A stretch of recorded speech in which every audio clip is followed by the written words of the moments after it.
3 taon na rin nang iwan ako ng asawa ko.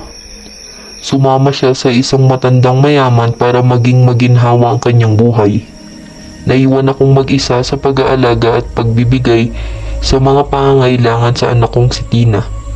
Hanggang isang araw, dumating ang pagsubok na parang malaking bato na ibinato sa akin. Nagsara ang pabrika na pinapasukan ko at nagkasakit ang anak ko. Wala akong magawa kundi ang desperadong maghanap ng trabaho. Nagpunta ako sa barangay para tingnan kung mayroong job openings na pwede kong pasukan.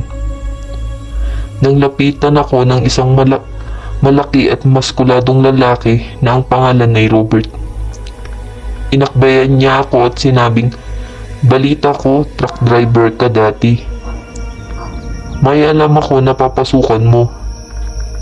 Malaki ang bigay nila basta gawin mo ng maayos ang trabaho mo."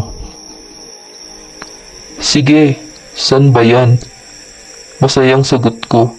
"Sa may katipunan ng office nila. Sasamahan kita bukas, sabay kindat sa akin." Pagdating ko sa opisina, isa lang ang kakatuwang itinanong ng interview sa akin. "Marunong ka bang mag-drive ng truck?" Opo, iyon ang trabaho ko dati." Ipinakita ko sa kanya ang lisensya ko bilang katibayan at nakangiting sinabi niya na, "O sige, magsisimula ka na bukas," na sobrang ikinatuwa ko.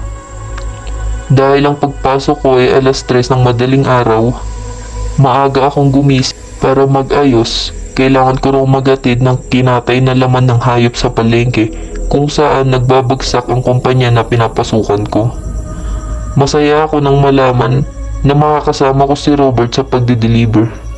Sakay ng motorsiklo, pumunta kami sa isang bayan na kung tawagin nila ay Bahay na Pula. At sinalubong kami ng katiwala nito. Nakita ko ang truck na imamaneho ko at ibibigay ng katiwala ang susi sa akin. Lumapit siya kay Robert at may kung anong binulong dito. Ngumiti si Robert at sinabing umalis na tayo. "Okay," sabi ko bago sumakay sa truck at nagsimulang mag-drive. 5:00 nang makarating kami sa bagsakan ng karne. Bumaba si Robert ng truck. "Huwag mo na akong tulungan, dito ka lang." "Sige," nagtatakang sagot ko. Nakatingin ako sa side mirror at pinapanood si Robert sa ginagawang pagbubuhat. Hanggang sa mapansin ko ang isang batang lalaki na nakatayo malapit kay Robert. Inilapit ko ang mukha ko sa side mirror para tingnan siya ng mabuti. At nagulat ako nang bigla siyang tumingin sa akin at ngumiti. "Sino yon?" naitanong ko sa sarili ko. Sabay dungaw sa bintana ng truck. Biglang nawala ang bata at napatingin sa akin si Robert. "May problema ba?" nagtatakang tanong niya. "May nakita kasi akong bata kanina, baka tumakbo na." Hindi pinansin ni Robert ang sinabi ko at nagpatuloy lang sa ginagawang pagbubuhat. Umuwi ako ng masaya dahil malaki ang binigay sa amin ng may-ari sa unang araw pa lang ng pasok ko. Nagawa kong ipadoktor si Tina at naibili siya ng gamot. Kaya sa tingin ko, bigay ng Diyos ang trabaho na yun para tulungan ako sa gapit kong kalagayan. Pagsapit ng gabi, maaga kaming natulog na mag-ama. 12:00 ng gabi ay ginising ako ng isang malamig na bagay na dumampi sa mukha ko. Napabalikwas ako, napansin ko wala si Tina sa tabi ko at nakarinig ako ng kaluskos sa kusina. Naisip ko na baka bumangon si Tina para magbanyo kaya tumayo ako para tingnan na rin kung nasaan ang anak ko. Paglabas ko ng kwarto, naaninag ko si Tina na nakatayo sa malapit sa bintana. Nakadungaw siya at parang may kinakausap. "Tina, anong ginagawa mo dyan?" Hindi siya lumingon kaya binuksan ko ang ilaw para makita siya ng mabuti. Nagulat ako nang parang anino na nawala si Tina sa paningin ko. Lumapit ako sa bintana at sinilip pero walang kahit na sino ang nasa labas. Bumalik ako sa kwarto at nakita ko si Tina na mahimbing na natutulog. Magkahalong takot at pagtataka ang naramdaman ko ng gabi ngayon at halos hindi ako nakabalik sa pagtulog. Lumipas ang ilang araw, naging maganda ang pasok ng pera. Naibili ko si Tina ng pasalubong tuwing uuwi ako galing trabaho. Pero napansin ko ang malaking pagbabago sa kanya. Dati ay masigla at masayang nakikipaglaro sa mga pinsan niya. Pero ngayon, lagi ko siya nakikitang nag-iisa. Hindi ko pinapansin ito noon. Una sa pag-aakala ko na baka nag-iiba lang ang kinahihiligan ng anak ko. Pero nang isang araw, nakita ko siyang nagsasalita mag-isa sa loob ng kwarto na para bang may kalaro. Pumasok ako at nagtanong, "Anong ginagawa mo, anak?" "Naglalaro po." "Nakita ko sa labas ang mga pinsan mo. Bakit ayaw mo makipaglaro sa kanila?" "Okay lang po. May kalaro naman ako dito." Nakangiting sagot niya. "Sino?" Hindi ako sinagot ni Tina at tumatawang tumatakbo siya palabas ng kwarto. "Teka, Tina!" Pagkalabas ni Tina, isang malakas na kalabog ang narinig ko. Nagmamadali akong lumabas ng kwarto para tingnan ito at nagulat ako nang makita ang anak ko na nakahandusay sa sahig. Wala siyang malay at duguan ng ulo. Sa sobrang takot, malakas akong napasigaw para sumingi ng tulong. Tinulungan naman ako ng mga kapitbahay at isinugod namin sa ospital si Tina. Ang sabi ng doktor, kailangan manatili ang anak ko sa ospital ng 2 araw para obserbahan at sumailalim sa ilang pagsusuri. Ito ay upang makasiguro na hindi maapektuhan ang utak niya sa pagkakabagok.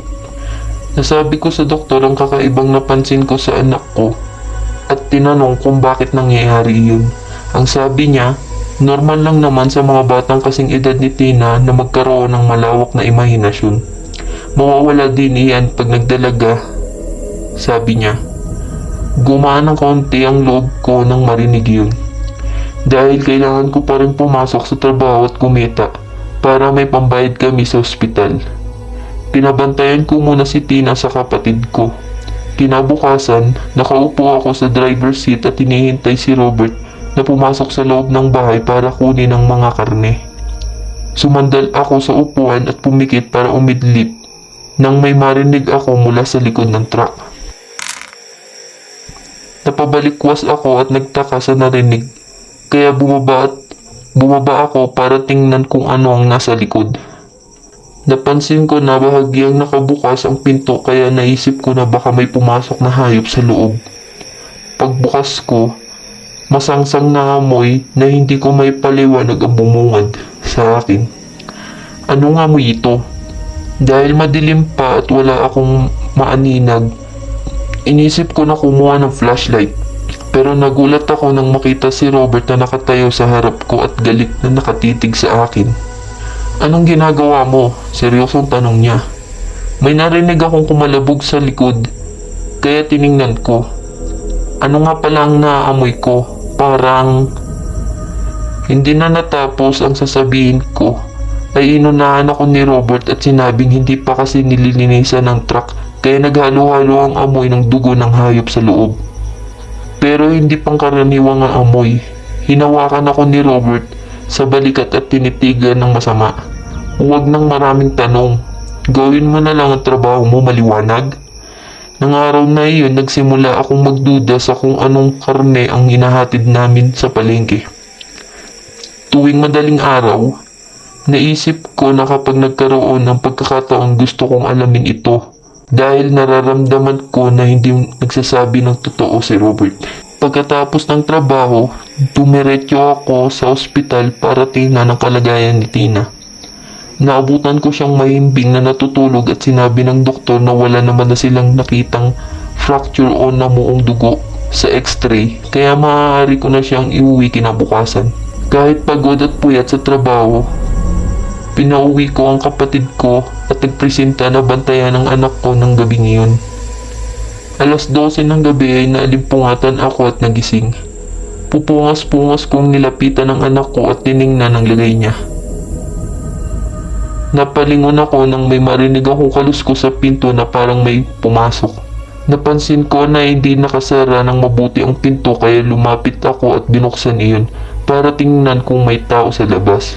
Madilim ang hallway ng ospital at ang naaaninag ko lang ay ang ilaw sa nurse's station. Isinara ko ang pinto at muling bumalik sa anak ko. Tumayo ang lahat ng balahibo ko sa katawan nang makita ang isang batang lalaki na nakaupo sa kama at nakatingin kay Tina na parang pinapanood ang pagtulog nito. Lumingon ang batang lalaki sa akin at napansin ko na wala siyang muka. Dali-dali kong binuksan ang ilaw sa kwarto at parang anino na nawala ang bata. Napaupo ako sa takot at napaisip. Naalala ko ang batang lalaki na nakita ko na nakatingin kay Robert habang nagbubuhat ito noong unang araw ko sa trabaho. Naisip ko na baka may kaugnayan iyon sa kakatuwang nangyayari sa anak ko. Kaya kinabukasan, pagpasok ko sa trabaho, buwang loob ko natuklasin ang bagay na hindi nila gustong ipaalam sa akin. Pagdating ko sa bahay na pula, nagdahilan ako na gusto kong magbanyo at nakiusap na gumamit ng CR. Doon sa likod, merong CR. Bilisan mo lang, sabi sa akin ng katiwala ng bahay. Oo, saglit lang ako. Pumunta ako sa CR at nagmasid. Napansin ko na bukas ang pinto sa likod ng bahay kaya sinamantala ko ang pagkakataon para silipin ang loob nito.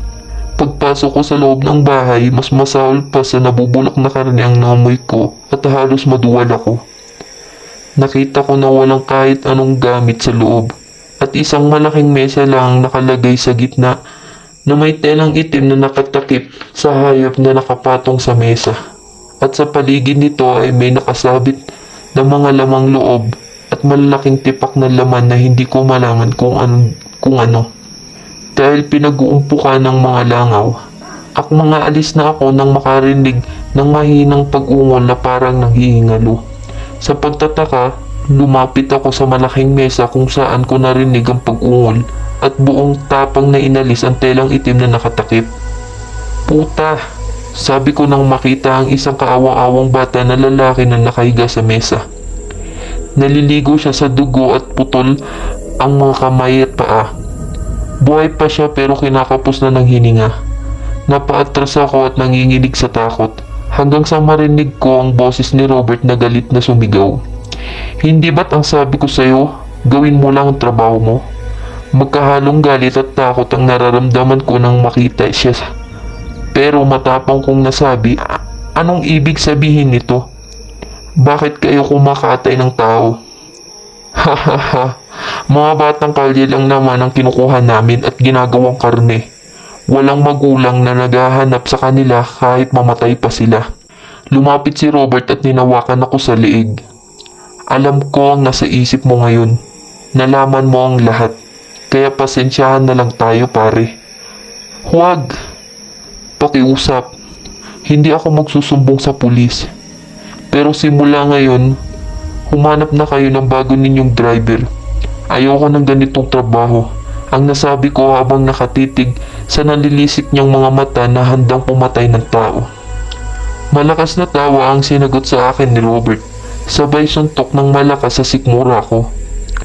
Namilipit ako sa sakit at natumba sa sahig.